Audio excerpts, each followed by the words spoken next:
This podcast is sponsored by nobody. Hey dudes, welcome to Splat from the Past, the only 80s themed horror sci-fi show where things can get totally radical. Now today I will be welcoming John Van Ness. The guy has had such a huge and diversified career in genres. He's been in some great horror films from Charlie Band like End of the World and Tourist Trap, alongside another guest of mine, Don Jeffrey Nelson, who connected us. And he was also in Hospital Massacre, aka X-Ray, the Boaz Davidson canon film slasher with Barbie Benton. He did a couple pictures with Robert Redford, Brubaker, and The Natural. He was in the last episode of MASH, and I have never interviewed someone from that. I am so glad I'm going to be talking to somebody from that. It was a huge monument in television history, and it's had a profound impact on people's lives. And among many other credits, he was in The Hitcher with C. Thomas Howell, the great movie.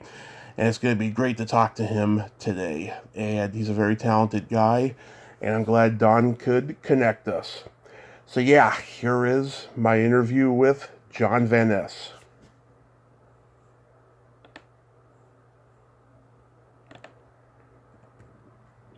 Hello. Hey John, welcome to the show, sir. How are you today? Hello, I'm pretty good. How are you, Tom? I am just fantastic, sir. I want to thank you so much for taking the time today. I'm glad Don could connect us. Yeah, that was nice of Dawn. Dawn's a sweetie. She had a terrible time in the tourist trap. They covered her up with muck and suffocated poor little thing, but yeah, she was good at that. Yeah, I was just thinking, this is my first podcast, and I thought, well, I got to go and fix my hair because my hair looks like some other better hair attacked it today. But I thought, well, we're not doing a Zoom or my first podcast. So. Well, I appreciate the gesture. With Tommy Kovac, whose show is sponsored by who? Nobody. I like that. That's pretty good. I listened to a couple of your shows, and they're good. I listen to Ann Ryerson, who I kind of know, and Ron and Daryl Larson, people I've known, met, and worked with. So it's nice to be on with you. Oh, thank you, sir. So, going back in time, did you gravitate toward acting early on in your childhood? I think I was kind of encouraged into doing things that were social and public by my parents. My father was like a small town doctor. It wasn't like a small town doctor. He was a small town doctor, and he worked his way through school doing magic acts, sleight of hand, and things like that. And when he had my brother and I, and as we grew, say 6, 8, 10, we did a little magic act, disappearing tricks and tap danced. We tap danced, and we did those for Lions clubs and Rotary clubs. So that was the beginning of kind of the idea that it was enjoyable to be in front of people and be applauded and patted on the back and stuff. So I got a taste of that early on, I think. Yeah, so that evolved into school plays and community theater? School plays. When I went to college, I went to Butler University, which is a small liberal arts school in Indianapolis, Indiana.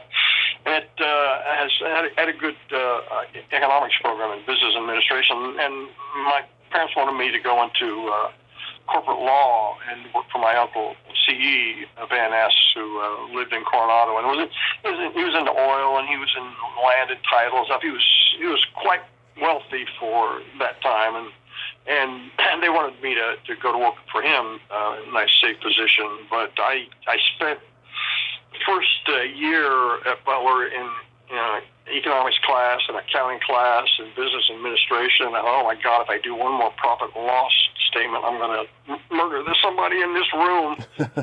So Butler had a really good ballet school and a pretty good theater department. So I just went over there and I said, "Can I please transfer here?" And they said, "Sure. We've got like 27 girls and only 14 boys, so we'd be happy to have you.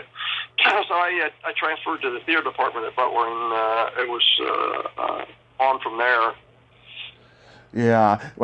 When you did you have any classmates that went on to become successful in acting? I didn't have any I had classmates that actually did work. A little bit here and there. Sissy Colpitts was in Billy Bob, Billy Joe, something. Billy Jack. Yeah, Billy Jack. Yeah, she was one of my Butler classmates, and Lenore Kasdorf did some work. And one of the other guys that I was also my roommate was a guy named Mark Kolansky, who went to New York after school to be a writer and an actor, and couldn't break through in any way, and got into journalism. Moved to Haiti, moved to Dominican Republic, Cuba, and then came back to New York and started writing nonfiction books. And this guy, he was my college roommate. And he's done very well. He's written all these nonfiction books. One of them is Salt, about how salt was the commodity in the world that everybody needed and wanted. Right. Because you couldn't cure food or keep food without vast quantities of salt. Yeah. And cod fish in the Atlantic fed the world through the 1600s, 1700s. So he wrote all these fascinating books. And he's still a good friend. He lives in New York, and I see him. I guess I am the only person who really worked steadily from Butler. Everybody wants to go to Hollywood and make it kind of. Yep. So when did you move to LA? In the 70s, after I graduated from college, I came right out, and I thought, well, here's how it's done. You do plays, and talent scouts come and find you. Incorrect in all ways. I did a lot of good theater in Los Angeles, and in Los Angeles, in the Valley too, and play after play after play, and no one came. And finally, I said, no, I did plays. I did Atlanta Repertory Company. I did Louisville Actors Theater. I've done a lot of play. I had to find a way into this business. If you're going to come to Los Angeles, you shouldn't be doing 99 seat theater. So I found a job at a production house that rented cameras, so I could learn about cameras and 9Ks and lighting and stuff like that happened on sets. Because I would deliver stuff to cameras, Aries cameras and Otto Nemens cameras to sets for people who were shooting things, had a breakdown and stuff, and then deliver dollies. And I learned about all this equipment, and I talked to a guy who would come in from USC to rent some equipment, who had just graduated from USC. Mm-hmm. And he was talking about this film he was going to make. I said, look, come on, can I audition for it? He said, well, yeah, sure. And he let me audition, and I did it, and it turned out to be this nifty little 3-character film, about 8 minutes long, in which I played all 3 characters. And I used that film. It was a 3/4-inch tape at that time. That was a long time ago. But I showed it to like all these agents. I just at that time you could walk in people's offices, agents. Talk to them, be a representative. Yeah, now you'd be wrestled to the ground. Yeah. But I took that film around, and a lot of people wouldn't have anything to do with it. Finally, I found one guy, this kind of wild hair, who decided that he would look at it, and he said, "Oh yeah, that's pretty good. I can give you a shot. I'll send you out a couple times and see what happens." So this guy took me, and the first thing he sent me on was a Charles Band film. You know Charles Band? I've met Charlie a couple times, yeah, and I love his movies. Yeah, well, Charlie was just beginning to be a maniac, putting out a film a week. So yeah. I got into this film Tourist Trap with Tanya Roberts and Jocelyn Jones and Chuck Connors. Right. It was a horror film, about it was the beginning of the, four kids head out into the wild for a camping trip and are never seen again. Right. That was just the beginning of that phase. When you did End of the World, though, I mean, you got to work with some legends: Christopher Lee, Lou Ayres, Dean Jagger. What was that like? Oh my God! You know about that film? Oh yeah. End of the World. That was great. I love actors. I loved all those actors. I saw those guys when I was growing up. Dean Jagger was just fascinating to me. He was really a warm guy and conversational. And I had a lot of enjoyable afternoons talking to him about the business and his life and where he started. And he gave me lots of information about how to approach the business and not be silly about it and be serious, do your work. You know how to act, and there'll be lots of people who are just trying this because they're handsome or pretty. Do your work. Do the work you did all through your life, and in theater or in college. Do your research on your characters. Be prepared. Even though this is a little crappy thing you may be doing here, don't think of it as crappy. Think of it as important, because it may be someone may see it and like it. Right. And you also had Lolita in there, Sue Lyon.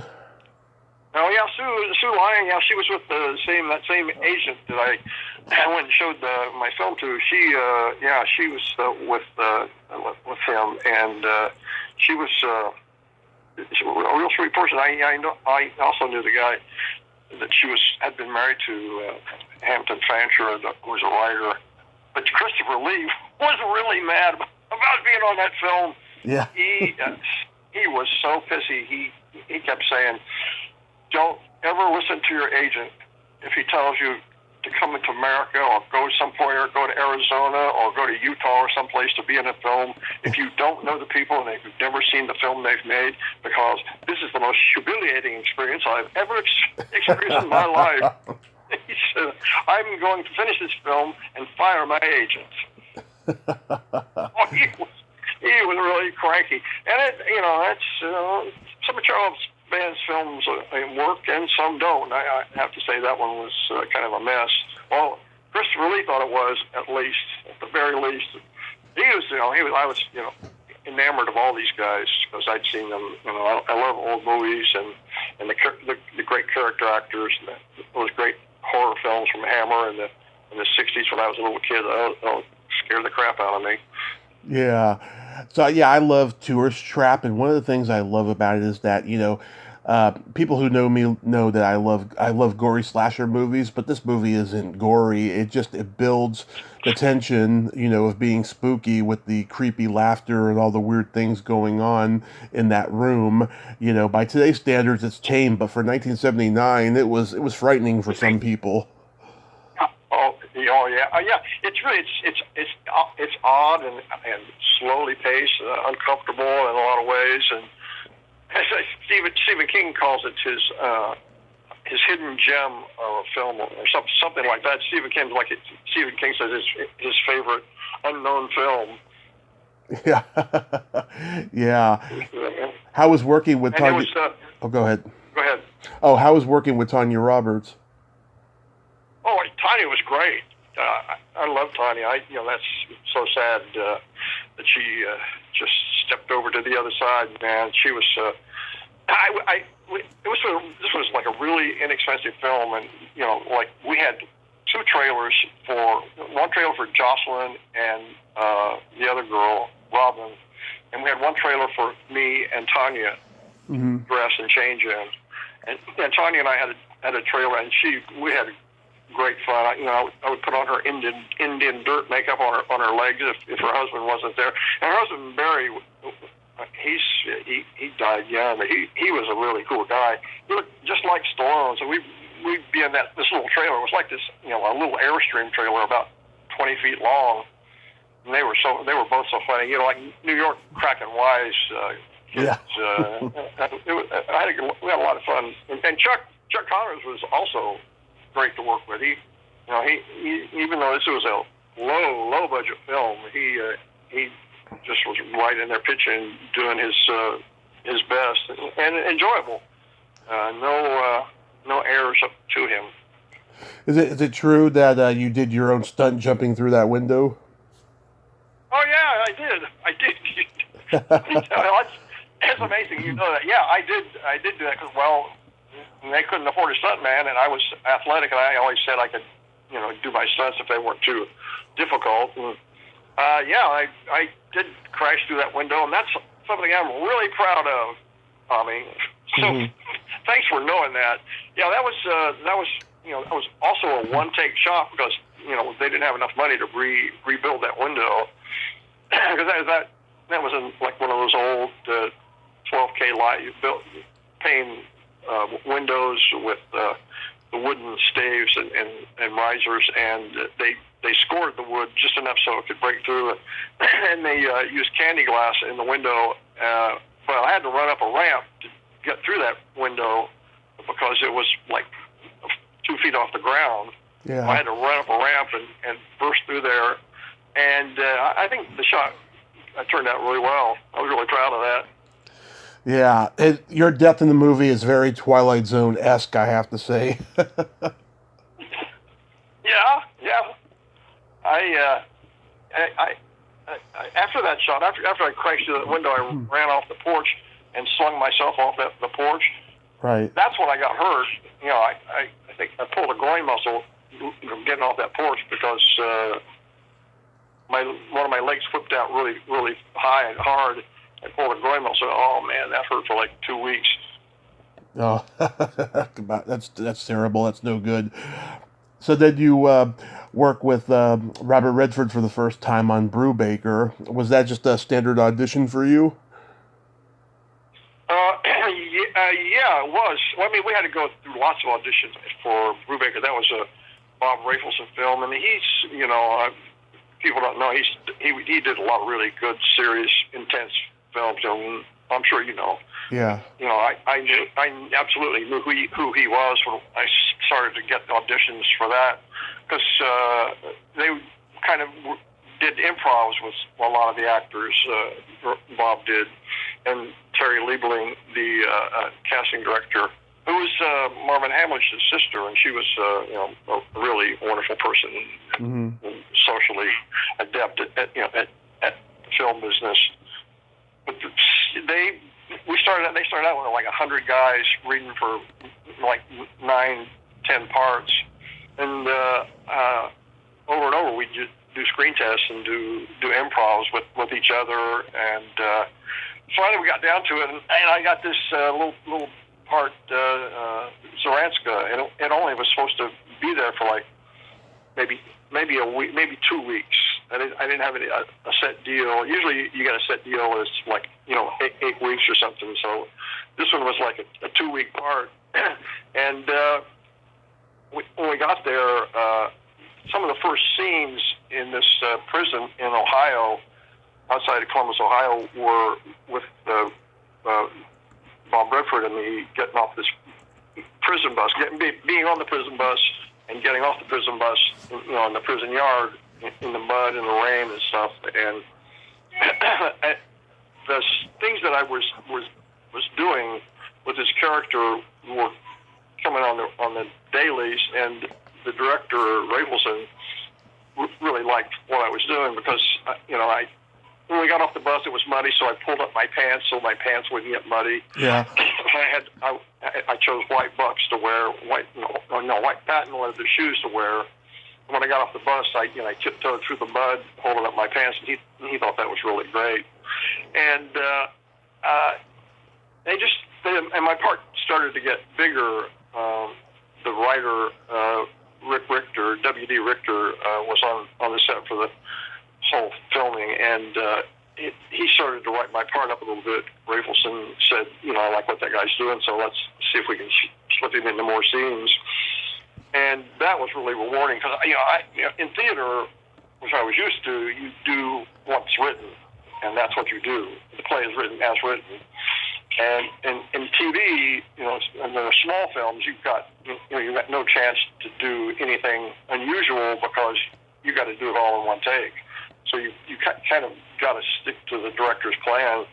But in a big film like that, a big budget film, they're willing to stop and wait and look and see what's coming out of each actor in each scene.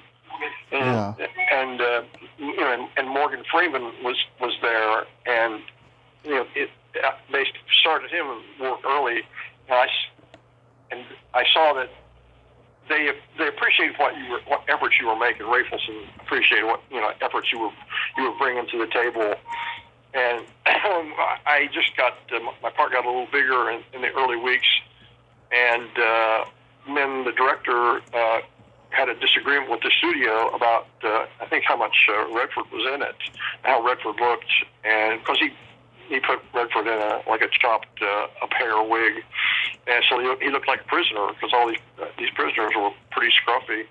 And I think the studio, as I remember, didn't like the way that Redford was being portrayed or seen, and he was like one of the prisoners. He was supposed to go into prison and be one of the prisoners to see how life was in prison for a regular prisoner. And Rafelson made him look like a regular prisoner. And he was in some shots in the background, in some shots he had no lines at all. The rest of us, David Keith and I and Joe Swedell and other people had the lines. And one of the studio heads came to Columbus, and they had a big argument about what was going on, the direction of the director for the film, and they fired him. Second week into filming, we'd had 2 weeks of rehearsal, and the second week into filming, they fired him. And then nobody knew what was going to happen. We were just sitting around the hotel waiting, and we were going to be, were they going to dump the film or what? I mean, it was a Robert Redford film. And he was pretty big star at the time. And so they decided to bring in another director, Stuart Rosenberg. Cool Hand Luke. Yeah, right. You know what you're talking about, kid. Cool Hand Luke, and they trusted Stuart and knew Stuart because Stuart had done early TV and had done a lot of work, and they knew him at Fox, 20th Century Fox. So they sent him in, and he came in and interviewed every actor and looked at all the dailies. And when I came in to meet him, he stood up and said, "Who in the hell are you?" And I said, "I'm just Jon Van Ness. I've done a couple of TV things and a couple of little films." He said, "Some of the stuff that are in dailies are just really inventive work, and I like what you're doing. And we're going to see you as we rewrite if we can't punch up your role a little bit." I said, "Great, Stuart." I said, "So great to meet you. I appreciate that." And he did, and they did. Stuart was a really cool guy. Real literate. I think he had taught at university, and he was really smart and really, for great wisecracks, a New York guy. And I really liked him. He took over the reins and kind of steered the film in a more studio-friendly way, I would say, and made Redford more of the star, and got it back on the course that the studio wanted it on. Because Bob Rafelson, Bob Rafelson, man, he liked actors. He really liked actors, and I was hoping he was going to be like Five Easy Pieces or Marvin Gardens or one of his films that were real actor friendly. I worked again with him in Postman on Shrinks twice, so he was. I liked him. And Stu too. Stuart did a wonderful job. Just come in on a film like that, 2 weeks to prepare. Hadn't seen the script really. He'd just come off some other thing. It was great. Was it scary? Was it scary being in a real prison though? I'll tell you what was scary about it. The extras they hired to be prisoners, they wanted, Bob wanted real looking guys, so they put out a call for people who'd been incarcerated, Tommy. Mm-hmm. They wanted people who had been in prison, and we got a lot of guys in prison to be extras, and some of them were pretty intense about getting their faces on camera. I tell you, They would, they would elbow you out of the way, even though you're supposed to be in the shot and the dialogue was yours. Sam's standing at the fence doing, some dialogue with somebody, and behind me is a guy with a screwdriver pressing into my back saying, "Move, mother, move." Yeah. I don't want to be in the shot. And so it was really uncomfortable at times. And a major part of the prison had been a section for the criminally insane.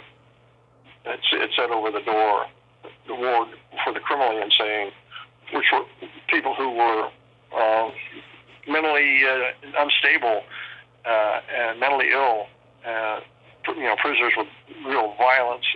And there was the caretaker of the whole place was a guy who had been in that unit who had had an actual lobotomy and was the caretaker, and he was a really nice, mellow guy who would come and pick up after things and make sure the lights were off at the end of shooting. Right. But he would peer around the doorways and spook the hell out of every one of us. Every now and then you just see this half a face peering from around the door jamb. Man, every time I saw that guy, I had to return myself to factory settings afterwards because he gave me the creeps.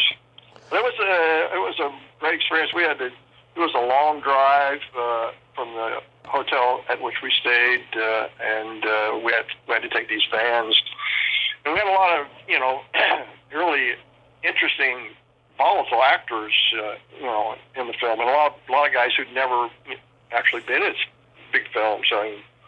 David Keith and Everett McGill, Joe Spinell had done a lot of things. Joe Spinell, he was great to work with. Every time you'd say hello to him, he'd say, "Hey, Joe Spinell, Rocky 1, Rocky 2, Godfather 1, Godfather 2. Yeah. How was young Morgan Freeman? Oh my God, I can't believe you brought it up. We would go out there where that one section of the prison was where the guys were in solitary confinement to watch him do his work. Everett McGill and Ebby Rose Smith and David Keith and a couple other guys who were in the cast, young actors. Every time he was working, we would go out there to watch him because the first day he did a scene with David Keith, and it was unbelievable. He was so frightening and so intense and so focused that every time he did a scene after that, we all, it was like puppies gathered around the mother dog or something. He was so great and so focused, and we couldn't stop watching him. And then, I would ask him questions afterwards about, how he prepared, what he did. He would say, "I'll talk to you tonight about that. I'm too in my moment right now." Yeah. Great. He was great. He was really easy to work with and easy to be around. He'd been on Sesame Street. Oh yeah. He'd been on Sesame Street. So somebody said he's on Sesame Street, and the rest of us said, "No way, no bullshit, no, he's not been on Sesame Street." And we went to Sesame Street, and true, he was on Sesame Street. But he was really great. I had never seen him before, and didn't know his work, and just wow, we couldn't believe how good he was. Yeah. Did Redford mentor you? He did. He was really helpful about the business in particular, and how to do certain things. Like if you're going to look at somebody across a shot, look at the first person with your eyes on them, then close your eyes and move your head toward the other person, and then open your eyes. It has a greater intensity. And I didn't know stuff like that. These are all filmic things that I hadn't learned or would even know to learn. And he was really enjoyable. I played tennis with him at the hotel, and he was.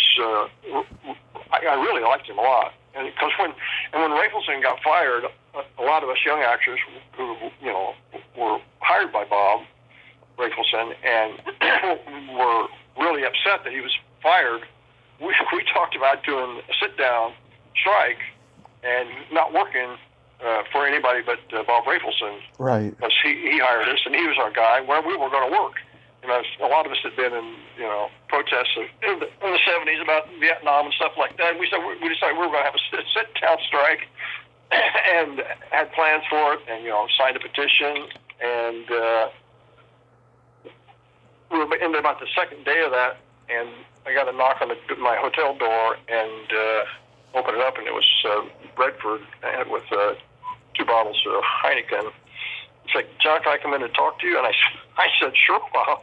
This would be great. Come on in. You want to talk about what the plan for the future film is? He said, yeah.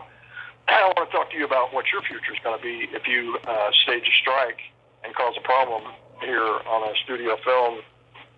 This may be the last time anybody sees you. And I was so shocked and so thankful that he warned me of that and had the kindness to care enough about me to say, just rein in your horse there, partner. You're about to hit a tree branch. You ride any further. That was a big moment in my early career. I think probably that would have been the end of my career. We continued doing that. When you did The Natural, I mean, did you play baseball growing up? Were you like lobbying for a part in that movie? Yeah, I had been a baseball player in Little League, high school, Babe Ruth League, Pony League, and one season of college. And I was a baseball catcher, and I did lobby for it. I saw that.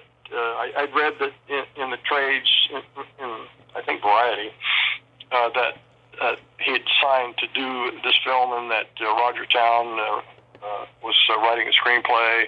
Going to be Barry Levinson, who everybody knew Barry Levinson, and I called up the casting director's office, who I didn't know, and said I'd been in Brubaker with Robert Redford, and I'd like to audition. I played baseball, and they said, well, we'll get back to you. It's going to be Los Angeles and New York auditions, and I was just in the beginning of casting when I called them, and they had started in New York City in Central Park. They had an audition for baseball players who could act a little. And they had like 500-600 people audition for roles as the baseball players on the New York Knights team. And they came to Los Angeles, and they were doing that, but they didn't call me to do that, to go and audition at, I think it was out in Rancho Park, somewhere in near 20th Century Park. There were a couple of baseball fields, and they had people out there auditioning who were baseball players who said they could play baseball. Because, like in a lot of times in movies, you see a basketball movie or a football movie, and it just doesn't look real at all. Not even close, You know what I'm talking about? I have a good idea, yeah. Yeah, and these guys who came out to audition were like AA and AAA baseball players, and a couple of them had made it to the majors. But I didn't get a call to come and audition in the field. And then I called the office again, and they said, well, we're not ready for indoor auditions yet. I said, well, no one called me to play baseball. And she said, well, we'll check on that. And I was just like feeling like I'm out in the cold here, and I can play baseball, and I know Bob Redford a little bit, and this might be a good chance to get in this, but I just couldn't quite get to the moment where I got in a room with anybody to say my thing and do an audition, talk about how I would approach a character.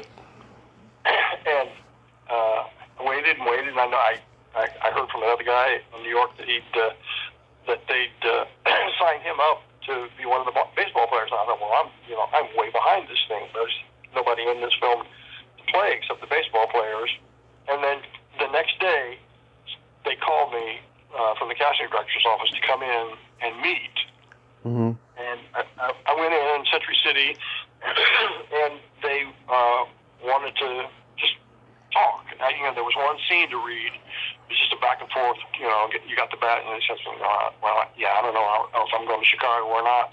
You guys, it's just a back and forth between the lead character and the catcher. And I did it, and then I talked to casting director a little bit more, and she wanted to know how tall I was, how much I weighed, and what I had played in baseball, if I played other sports, did I get along with Redford.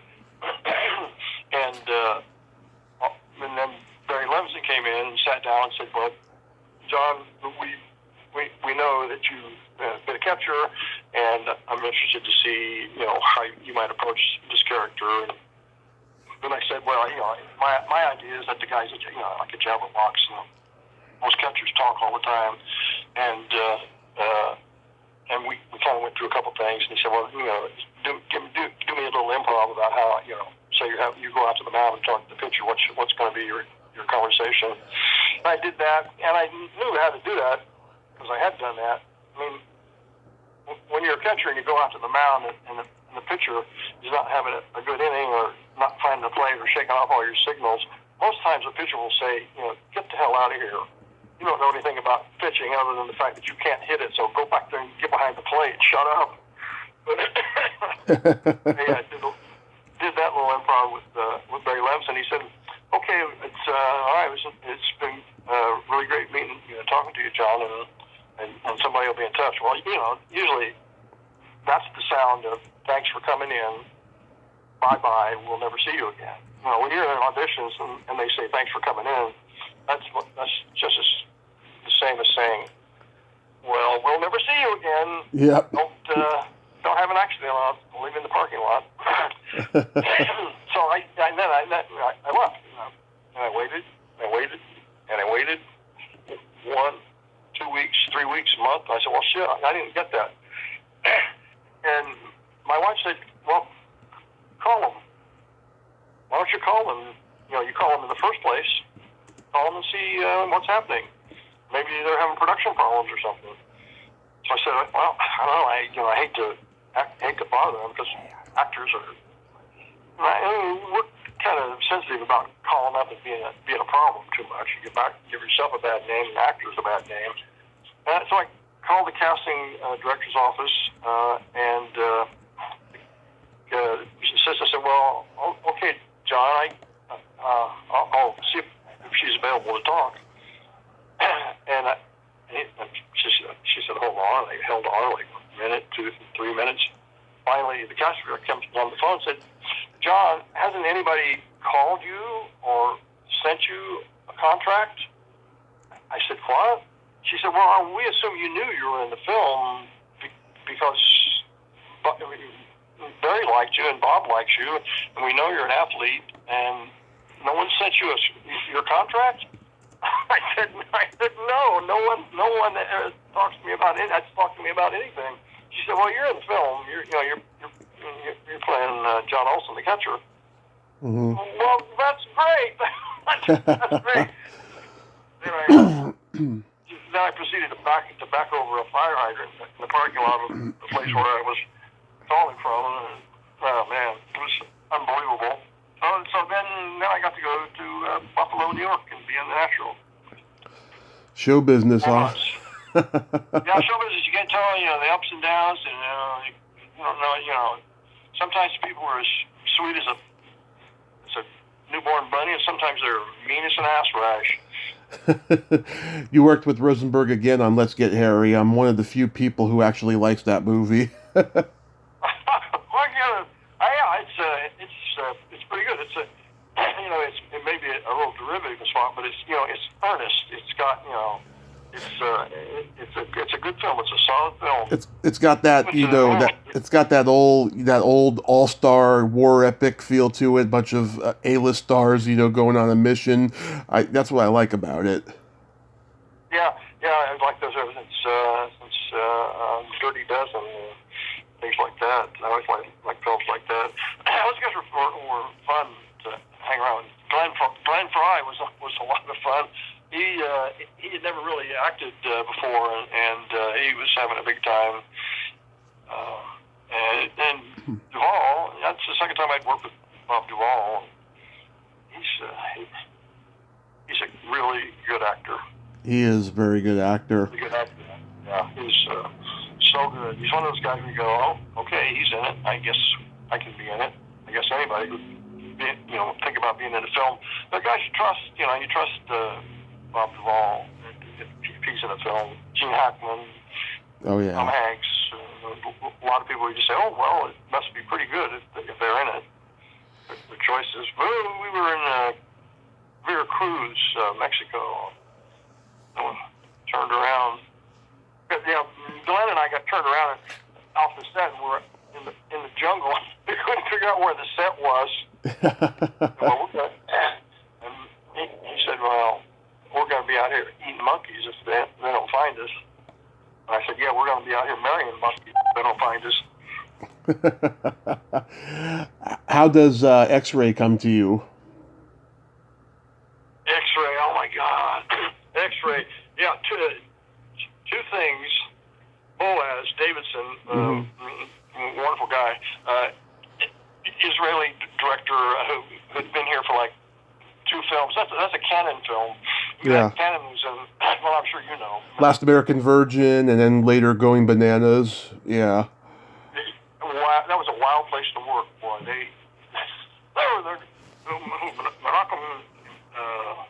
Morocco was really just wild. Oh, we make this film. You're going to be big. There's the cars that come through, and then it's going to be wonderful. Yeah. That was the way he described every film, and some of them were real pot stickers, and a couple of them, were really great. Yeah. A Runaway Train, geez, that's an incredible film.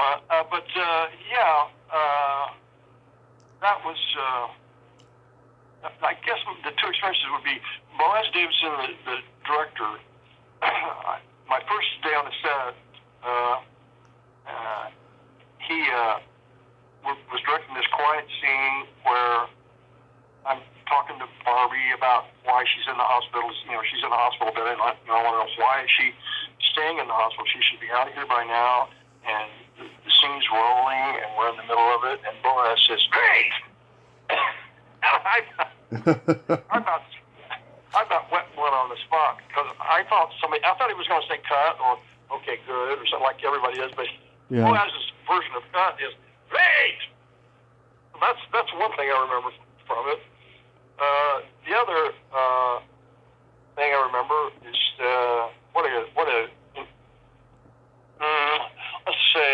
what a dedicated kisser Barbie is.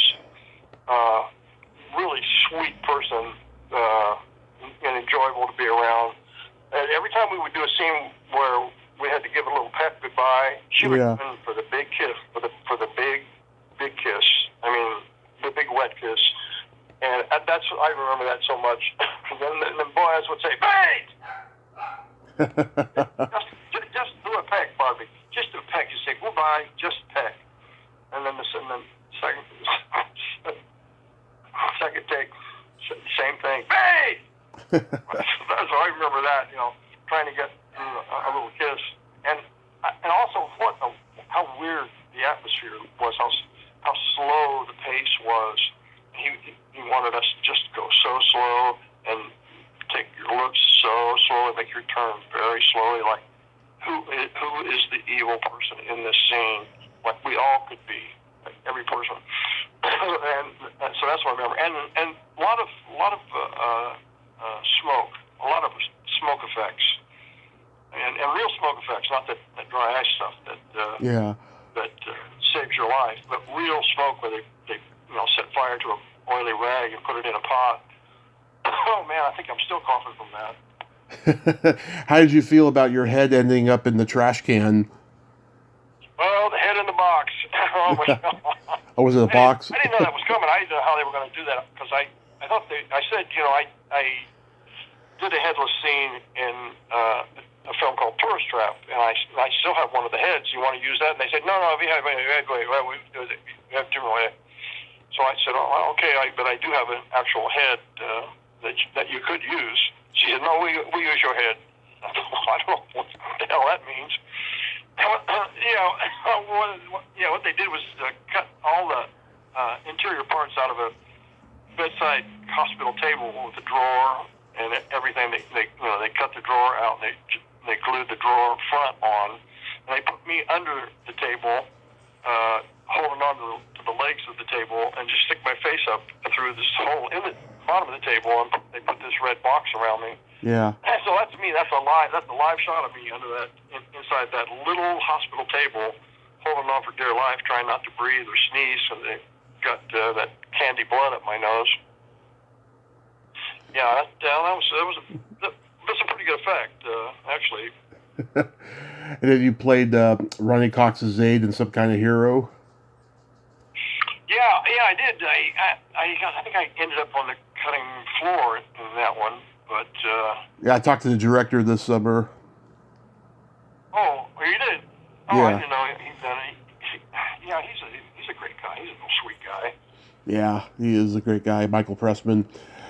I didn't realize you were in the last episode of MASH. It was such a huge monument in the history of television when it aired. Was that just a standard audition? Were you aware it was the last episode you were going in for?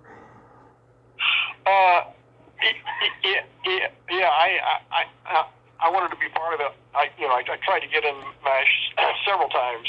Over the last 2 years of the show.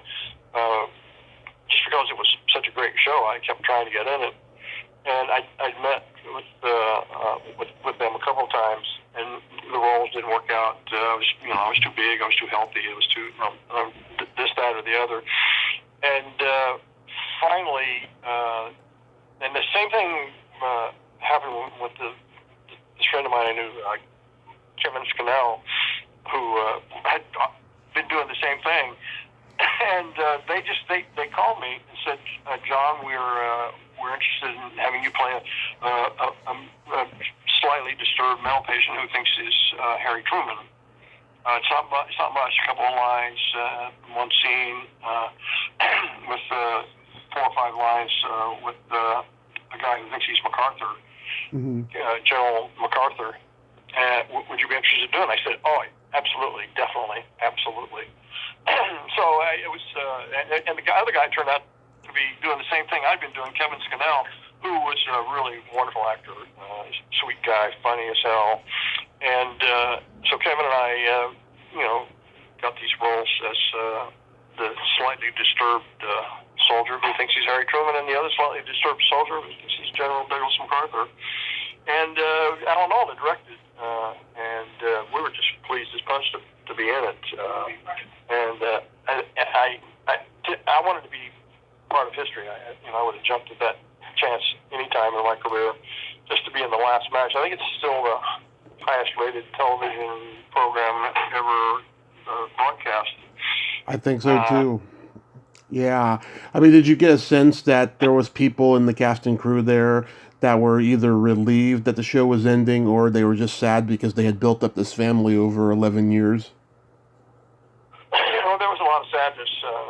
There was a lot of fighting back tears and hugs for no reason.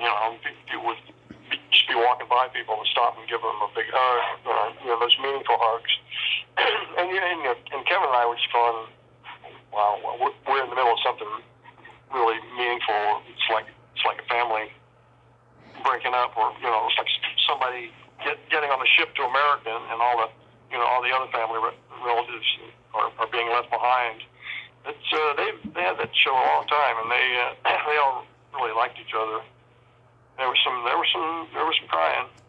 Alan Arbus was nonplussed. He was a great guy. Well, I guess Alan's still around. So is Alan Alda, but Alan Alda was great to work with. Very gentle, supportive. Oh yeah. Did some scenes that ended up being cut, but he gave us a lot of stuff to do, and it was great.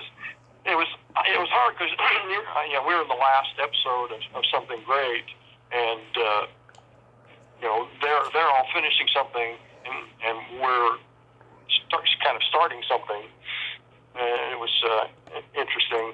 And and afterwards they collected every bit of clothing, slippers, anything that I had on to go to the Smithsonian. Wow, that's amazing. So how was making the Hitcher? Oh God, that Hitcher, that was a film directed by Robert Harmon. Mm-hmm. And Bob Harmon had been the set photographer on Tourist Trap, so I knew him a long time ago from Tourist Trap, that little film with Tanya and Jocelyn and Chuck. And he was making this film. He wanted cops. He wanted state troopers, and needed a lot of them to chase them. And he called me up and had me come in to take a look at me to see if you have to take a look at people. You can't, if you're a state trooper, they don't want you to look like you have been starving yourself to death, or you weigh 412 pounds or something. You haven't seen somebody for a long time. So it's just great to see him. And he said, "Oh, okay, just wanted to see how you were looking. I want to put you in this. We're making I'm making kind of an odd little film about a hitchhiker." But nobody would give anybody a screenplay. I never saw the script until I got on the set, and I only saw my pages. So Bob didn't want everybody to know what was going on and what was actually being made, which was, I think, one of the better horror films ever made. I agree. Yeah, it's a movie I certainly watched growing up. I actually met C. Thomas Howell a couple of times at horror cons. That guy is such a mensch. I like him a lot. He's very humble and gracious when you meet him. Oh yeah. And Rutger Hauer, he was intense. That guy. Rutger Hauer was. He went around in this giant bus, like the Willie Nelson band would be on a big traveling bus, with beds and toilets and kitchen and dining room and all that. So he had one of those big traveling band buses that he would take from set to set and live in. And he was man, could he party? Woo! Yeah. He was, and it's just intelligent and agitative, and just so great to hang out with. Here's a movie I'm sure you forgot about, PK and the Kid. Oh God, PK and the Kid. Yeah, the arm wrestling movie. Yeah, with Molly Ringwald and Paul Lamont. And Alex Rocco. Yeah. I was cut out. Unfortunately, I had John Ross, one of the arm wrestlers in Paul Lamont's division, and I was on the road with my girlfriend, and we were kind of meeting them. We would kind of bump into them in this place and that place on the road to. The movie was originally called Petaluma Pride because it was the destination was to get to Petaluma for the national championship, which was always held in Petaluma, California. So it was called Petaluma Pride at first. That was good. I enjoyed that. Those people were enjoying, like Hanna-Barbera people who were I think the Flintstones or Yogi Bear, definitely Yogi. Oh yeah, Yogi Bear, Huckleberry Hound, yeah, Top Cat, all those, yeah. Yeah, they had a giant building, about 50,000 square feet, animation, but this was like one of the first live action films that they made. They had a lot of trouble because Stallone was making some arm wrestling movie at the time. I can't remember what they ended up. Oh, Over the Top. You remember that? Yeah. Over the Top. So we were making that movie, our movie, at the same time they were making theirs, and we started first making ours, and the Stone's company brought suit against Hanna-Barbera for infringement of copyright infringement. They said no, we wrote the script. This script long time ago for a cartoon, and we have the rights to it, and it took so long to get the film released because Over the Top was released long before PK and the Kid was. I don't think PK and the Kid ever got a theatrical release. I don't know. I think it went right to video. Yeah, I think it went right to video. But Molly Ringwald was such a sweet. One of those child actors. A lot of child actors are really uncomfortable to be around because they're so unrealistic. Spoiled. Yeah. Oh man, they're just jaded. Their coaches or their parents have taught them to speak in a certain way and be so unrealistic. But then there are kids like Molly who are just as natural as any kid you meet in any grade school in America. But she was just beginning. You worked with Blake Edwards on Sunset. How was that? Oh, that was good. Sunset, man, I forgot about that. He would come to work in a helicopter. He was like, he was Mr. Extravagant filmmaker. He was so great, so sociable, and he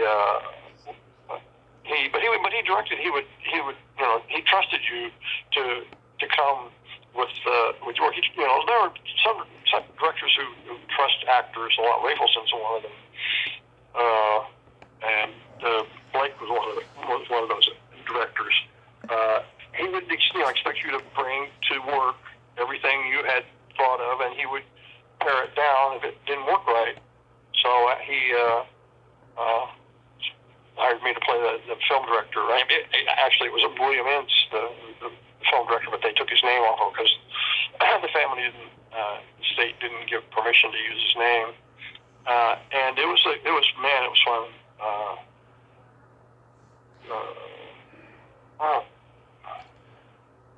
It was, yeah. I talked to his daughter Jennifer earlier this year. We did a little tribute to him.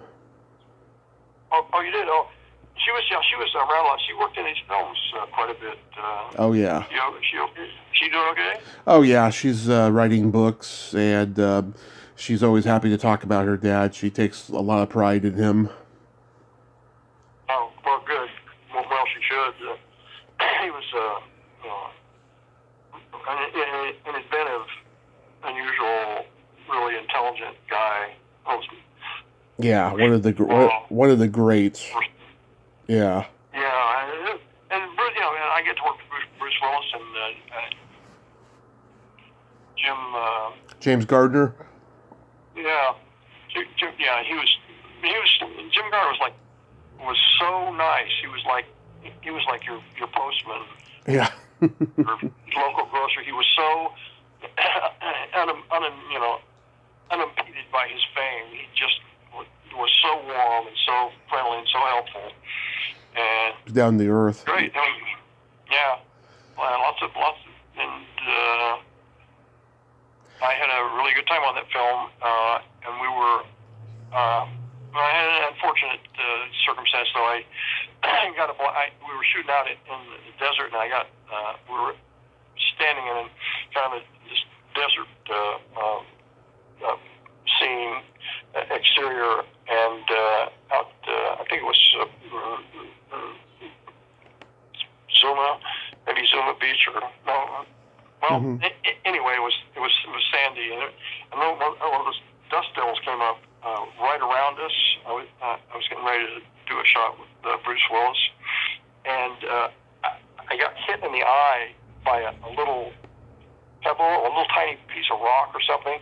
It went right in my eye, and I had to be taken to UCLA Jules Stein Eye Institute, and they got it out, but it got infected, and I lost my sight in that eye, and I had to quit. And Blake kept calling the hospital saying, "John, we need to see if John can come back to work because we want to do more scenes.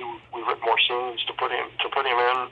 Right. And my doctor said he can't. He cannot leave this place because he's highly infectious, and we don't know what was in the rock that hit him that caused this infection.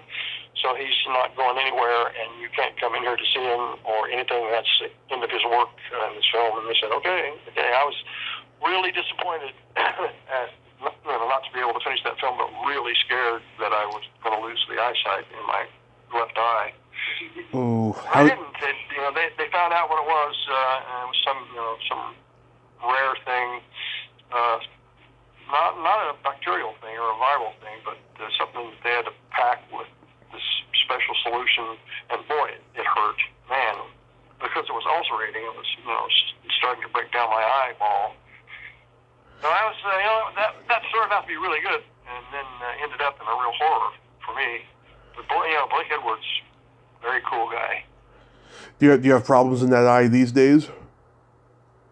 No, it healed up pretty well. I have a little scar down in the lower portion that you can't see without a microscope, but and now and then it blinks slower than the other eye, but it's okay. It turned out okay. I would recommend Joel Stein Eye Institute to anybody with eye problems. That's good. Really took care of me. That's good. How about making Alligator 2 the mutation? Yeah, my agent slammed me into that. I'd never seen that. We shot some of that at the old Ambassador Hotel, which was cool. That was the go-to place in the 30s, 40s, 50s, and 60s. It was gigantic. But it was like a 2-day job, but nothing too wild happened on that one. Mm-hmm. Yeah, Dee Wallace is in it. She's a frequent guest on here. I adore her. Oh, yeah, great. Yeah. She's done a lot of work, good work. E.T. was her crowning achievement. She did some werewolf movie early on that The Howling. Yeah, The Howling. Yeah, that was the first one that people transmorgified, transfigured into beasts. That was she was good. Yeah. You talk to everybody in the business, Tommy? Everybody that I like, yeah, pretty much. I mean, I have a diversified, amount of taste for old classic entertainment and stuff. Yeah, are there people you don't want to interview, Tommy? You want to say it out loud? There are none I would not want to say out loud. I'll tell you this though. The people who have declined to be on my podcast, I found out later, are all Scientologists, and that's something I do not want to go near. Oh, man. Really? Oh, that's yeah. What Scientology? Yeah, there are quite a few Scientologists in the business, but I don't think I've ever worked with one, that was outright saying, you should come in and get cleaned or whatever it is, get cleared. Come into the office and get cleared. I don't think I've ever worked with any. Yeah. A lot of successful ones, though. But the ones who are successful make it seem like Scientology would be helpful to you in the business, but there are lots of Scientologists who probably never worked. Yeah, it's weird. It really is. I saw a documentary about it recently. It's a really weird phenomenon that's happening in the underworld of Hollywood. Not really. Yeah. So what do you got going on these days? Are you still acting? Yeah, I do an occasional job. I have a continuing role in this series of films. It's a Canadian director I know makes called Sure Shot Dombrowski. I play this pompous sports announcer, Reg Lodge. Reg, and the puck's on the ice, and we're down to play. He's some blowhard sportscaster. He makes one of these movies a year, and I play Reg and do the play-by-play on the hockey games. And I plan to do a miniseries about the origins of the oil fields in Texas in the spring. I can't talk much about it. Yeah. Because you can't do that anymore, and people get all fussed up. But it's a good role, and it's a good piece, good film, unusual miniseries that I'll be doing in the spring. Nice. And the COVID situation's been good for you?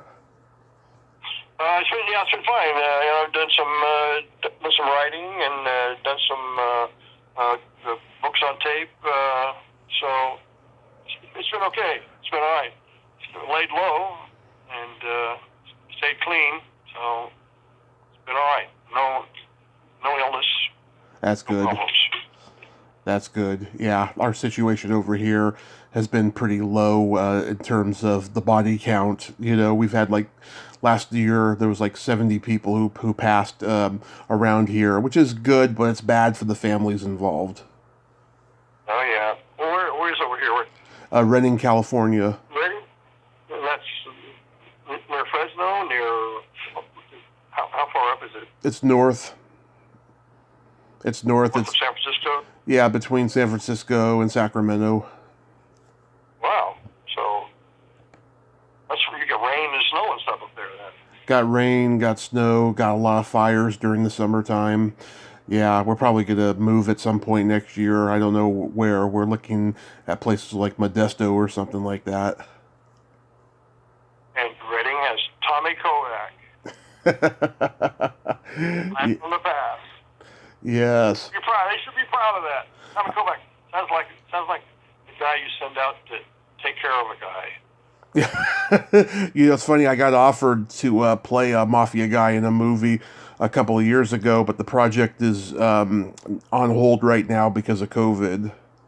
Oh, see, I knew it was right. Tommy Kovac is the guy you send after the guy. John, I'm so glad that Don connected us today. Thank you so much for coming on. You did really good your first time here. Oh, Mr. Podcast Virgin. Yeah, thanks, Tommy. It was really enjoyable talking to you. I'm pretty amazed by what you know about film and especially my film career. So thanks for knowing that, and thanks for having me on. My pleasure. You have yourself a happy Thanksgiving and all the rest of the other holidays, and be safe. Okay, Tommy. Bye-bye. Okay, bye-bye. Well, there you have it. John Van Ness. Ain't he a cool dude? Another mensch. I'm glad that Don could connect us. Great guy. I enjoyed him. Well, till next time, this is Tommy Throwback Kovac saying there's no shame in living in the past because the present sucks. Later, dudes.